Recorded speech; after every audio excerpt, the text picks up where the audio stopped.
Coucou, j'espère que vous allez tous bien. Aujourd'hui, je voudrais commencer cet épisode en m'adressant à celles et ceux qui disent «Je ne comprends pas vraiment ce qui se passe en Palestine», à celles et ceux qui voient des images défiler, des débats violents, des chiffres, des accusations, mais qui au fond se sentent perdus. Ce podcast est pour vous. Il n'est pas là pour provoquer, ni pour attiser la haine, ni pour diviser. Il est là pour expliquer calmement et clairement, pour remettre du contexte dans une histoire souvent racontée par fragments, parfois déformée et souvent déshumanisée. Cet épisode ne vient pas de mon recueil pour toi, comme vous vous en doutez. Il vient d'un film que j'ai regardé récemment au cinéma, La Voix de Hind Rajeb. D'ailleurs, si vous n'êtes toujours pas allé le voir, je vous invite à aller le voir, il est incroyable. C'est un film qui ne cherche pas à convaincre, mais à faire entendre une voix d'enfant, une voix qu'on n'écoute pas assez. Alors aujourd'hui, j'aimerais vous parler du conflit en Palestine de A à Z, avec les faits et surtout l'humanité. Avant le XXe siècle, la Palestine est une terre habitée depuis des siècles par des Palestiniens musulmans et chrétiens, aussi avec des communautés juives vivant sur place. Ces populations coexistent. Il n'y avait pas d'État d'Israël, pas de frontières comme aujourd'hui, pas de guerre permanente. Jusqu'en 1917, la région est sous domination de l'Empire ottoman. Après la Première Guerre mondiale, l'Empire s'effondre et la Palestine passe sous mandat britannique. C'est à partir de là que les choses commencent à vraiment changer. À la fin du XXIe siècle, en Europe, naît le sionisme, un mouvement politique qui vise à créer un État juif, notamment en réponse aux persécutions et à l'antisémitisme en Europe.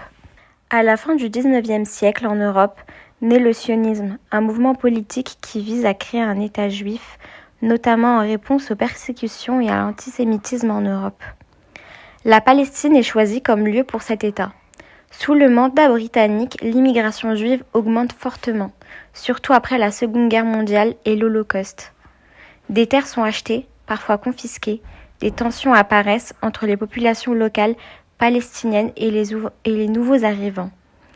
Les Palestiniens comprennent peu à peu qu'un projet politique se construit sans leur accord sur leur propre terre. En 1947, l'ONU propose un plan de partage. Environ 55% de terres pour un État juif et 45% pour un État palestinien. Alors que les Juifs représentent environ un tiers de la population à ce moment-là. Les Palestiniens refusent ce plan car ils estiment qu'il est injuste et qu'il leur enlève une grande partie de leurs terres. Malgré ce refus, le plan est appliqué.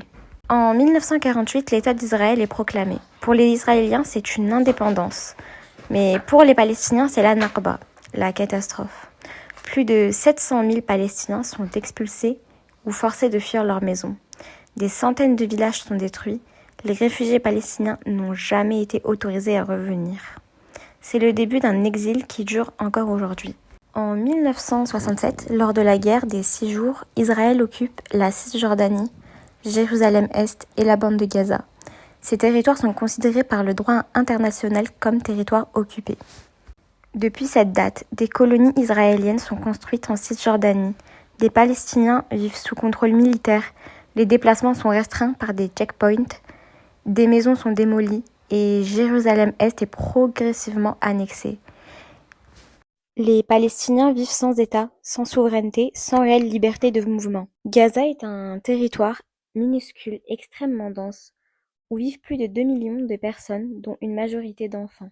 Depuis 2007, Gaza est soumis à un blocus terrestre, maritime et aérien. Frontières fermées, pénurie d'eau potable, d'électricité et de médicaments. Économie quasi détruite. Les habitants ne peuvent même plus sortir librement et ne peuvent plus vivre normalement lors des offensives militaires. Ce sont majoritairement des civils qui meurent et des familles, des femmes et des enfants. La voix de Hind Rajeb ne parle pas seulement d'une enfant. Il parle de toutes les voix qu'on n'entend pas. Hind, c'est une enfant prise au piège par la guerre. Une enfant qui appelle à l'aide, une enfant qui parle pendant que le monde analyse, débat et justifie. Ce film nous rappelle une chose essentielle. Derrière chaque chiffre, il y a une vie. Derrière chaque frappe, il y a une famille. Derrière chaque silence, il y a une responsabilité. En islam, l'injustice est clairement condamnée, peu importe qui l'a subie. Tuer un innocent, c'est comme tuer toute l'humanité. Les enfants, les civils, les innocents doivent être protégés. Parler de la Palestine, ce n'est pas être contre un peuple, c'est être contre l'oppression, c'est refuser que la souffrance devienne normale. Si tu écoutes ce podcast aujourd'hui et que tu disais avant « je ne comprends pas », alors j'espère t'avoir apporté des clés. Je ne te demande pas de choisir un camp, je te demande de choisir l'humanité. Informe-toi, écoute, ne détourne pas le regard. Parce qu'aucun enfant ne devrait avoir pour dernier souvenir le bruit des bombes. Merci de m'avoir écouté. Que la justice, la paix et la dignité soient rendues à ceux à qui on les a volées. Sur ce, à un prochain épisode.